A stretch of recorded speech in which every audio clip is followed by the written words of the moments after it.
Adjustment does not arrive as a moment, it appears as a series of small accommodations that no longer require attention. What once demanded explanation now passes without comment, not because it has resolved, but because it has been absorbed into routine handling. Procedures update quietly, assumptions loosen slightly. The environment continues without needing to announce that anything has changed. In practice, this means that revisions stop feeling provisional. They become part of how things operate. Decisions are made with the expectation that earlier settings may no longer clear in the same way, and that this is not an exception requiring justification. It is simply the current condition. People adapt without needing to track the origin of the adaptation. The process holds. Across financial systems, this shows up less as disruption and more as normalization. Processes are adjusted incrementally. Timing is smoothed. Exposure is recalibrated. None of this requires a narrative. It functions through repetition. What was once flagged is now handled administratively, folded into standard review cycles and routine updates. The important shift is not directional. It is tonal. The atmosphere becomes flatter. Responses shorten. Language loses urgency. The system stops asking whether a given adjustment is temporary or permanent, because the distinction no longer changes behavior. Actions proceed as though continuity is assumed, even if the underlying conditions remain unresolved. This is how tolerance forms, not through acceptance or resistance, but through familiarity. When revisions recur often enough, they stop registering as revisions. They are treated as part of the baseline. The environment continues, not because it has stabilized in any formal sense, but because it no longer triggers corrective energy. In markets, this often looks like muted movement rather than clarity. Activity continues, but with less emphasis on signaling. Participants operate within narrower expectations, aware that prior reference points may not apply cleanly. The system does not correct this mismatch immediately, it accommodates it. Liquidity adjusts around the edges. Pricing mechanisms reflect the accommodation without announcing it. This is not a moment of resolution. It is a period of inhabitation. People work within the conditions as they are rather than orienting toward how they were supposed to be. Over time, this reduces the pressure to interpret each change as meaningful. Adjustments accumulate quietly without requiring synthesis.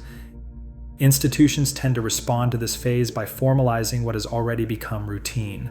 Guidelines are updated to reflect existing practice, review processes are extended, balance sheets are managed with wider tolerances.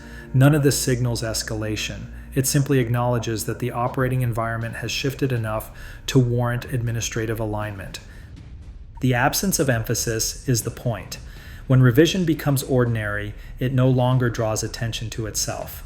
The system does not pause to explain why certain thresholds have moved or why certain expectations have softened. It proceeds as though these were always flexible. This reduces friction even as it leaves underlying questions unanswered. Within capital flows, this often results in slower, steadier behavior rather than decisive repositioning.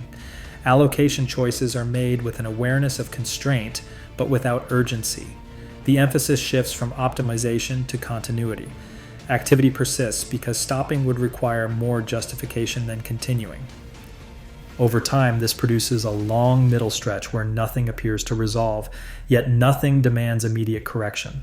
The environment becomes familiar enough to inhabit, but not clear enough to summarize. People adapt their expectations downward without framing it as loss. They simply adjust their sense of normal. This is how systems preserve momentum without acceleration.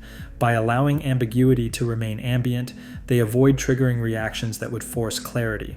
Regulatory environments often reflect this by extending timelines, redefining compliance windows, or reframing benchmarks. These are not dramatic changes, they are administrative acknowledgments of ongoing adjustment. The result is not stability in the traditional sense, it is tolerance. The capacity to operate without needing conditions to settle.